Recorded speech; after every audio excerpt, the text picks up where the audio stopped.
Burdock root, the scientific name is Arctium lappa, okay? It is a blood purifier, but it has so many other benefits that we'll get into today, right? Now, burdock usually grows in what are called undisturbed areas, okay? So you'll commonly see it if you go like on a hike. You'll see it along the roadsides. You'll see it near a river. So it commonly grows in areas that are undisturbed, all right? That's really important because a lot of the herbs that you're walking past every day that you don't know about is unfortunately in the metropolitan cities, and unfortunately the ground is not that healthy in terms of like a lot of the toxicity that is in the soils in metropolitan cities. So that's really important because once I describe to you what it looks like and how to identify it, you may notice that you've been walking past it every day. All right, so just be careful. You don't want to use this herb if you randomly find it inside of the city, okay? The other thing about burdock that's really cool is that it's what's called a biannual. And what is a biannual? That means that the plant has a 2-year life cycle, okay? In the first year of the cycle, the plant grows very close to the ground. So imagine this is the ground, all right? These are the leaves and stems, all right? So it grows that close.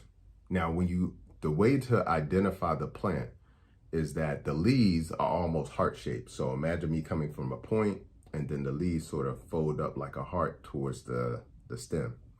That stem then runs into the ground, all right? Now, this is a green leaf. However, when you look at the stem goes from green to almost this pink purplish color going into the ground, all right? You'll see about 5 or 6 or maybe even 7 leaves in a circle, and the leaves can be really big. They can be this big, they can be small, depending on what stage of growth the plant is in, all right? The other way to identify the plant is that purplish pink sort of stripe going down the stem into the ground. When you look at the leaf, you'll see all these veins in the leaf. You'll also see some of the pink purplish color in that area as well too. And when you look on the sort of edge of the leaf, it'll almost be in a wavy pattern, all right?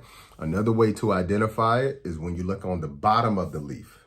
So when you turn the leaf over, it has this almost white velvety texture to it when you see it, all right? So those are ways that you can actually identify the plant itself, all right? So now that you've identified it, and again, one of the most key ways to identify it is because there are plants that look like it.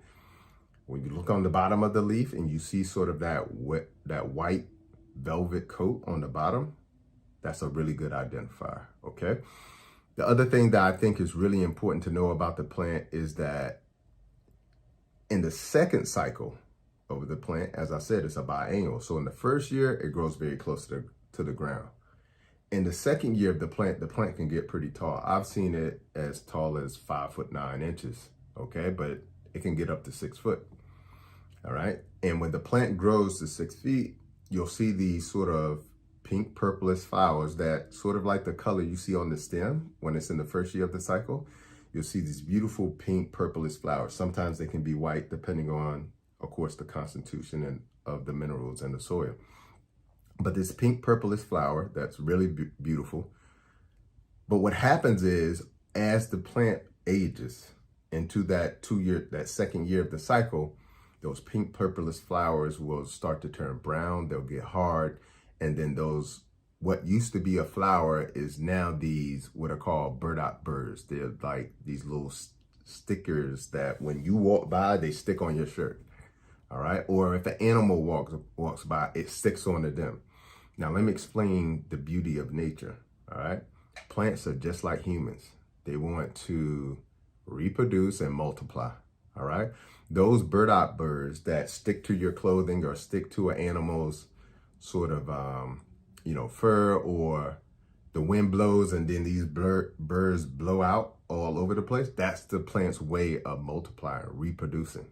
All right. So if the animal goes 2 miles away, now there's burdock burrs 2 miles away as a result of that. Now, when the plant gets into the second year cycle, the burdock root at that point is not very useful. All right. You want to get it in the first year of the cycle when the plant is close to the ground.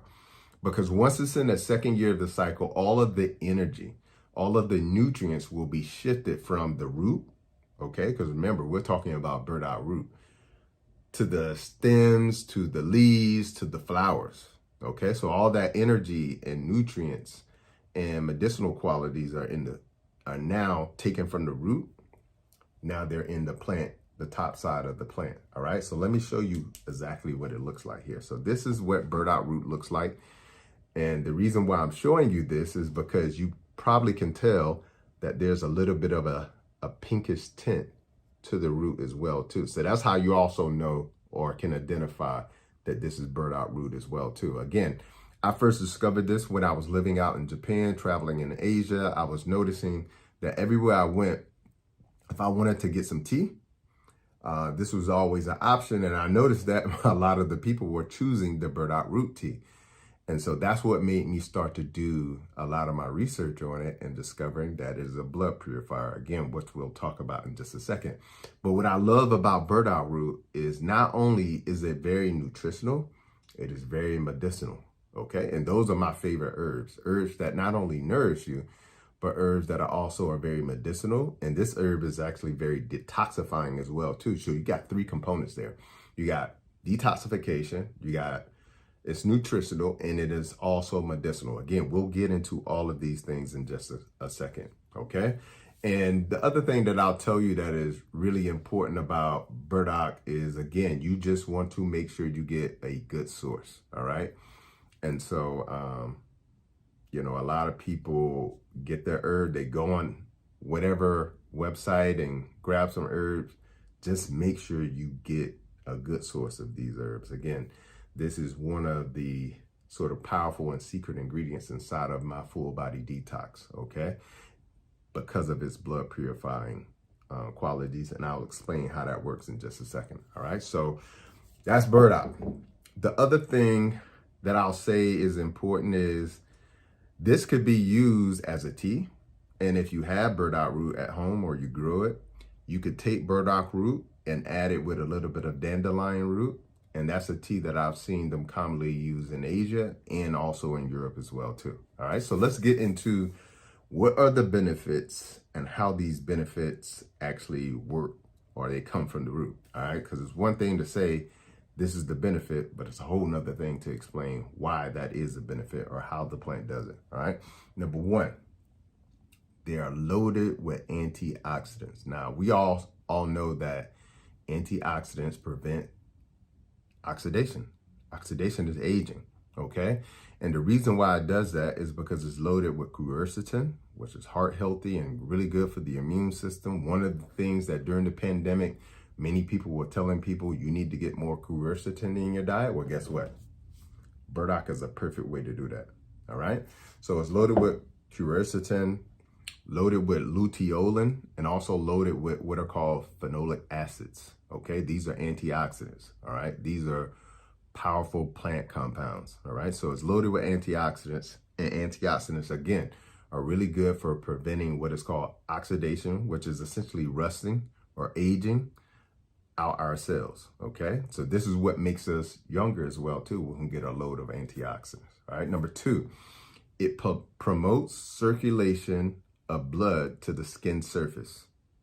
It promotes circulation of blood to the skin surface. The reason why this is so important is because people who suffer with conditions like eczema, psoriasis, the list goes on, who have rashes, skin ailments, a lot of times what that's telling you, when I see somebody with eczema, psoriasis, what it's telling you is that you have a grumpy liver, like your liver is sluggish.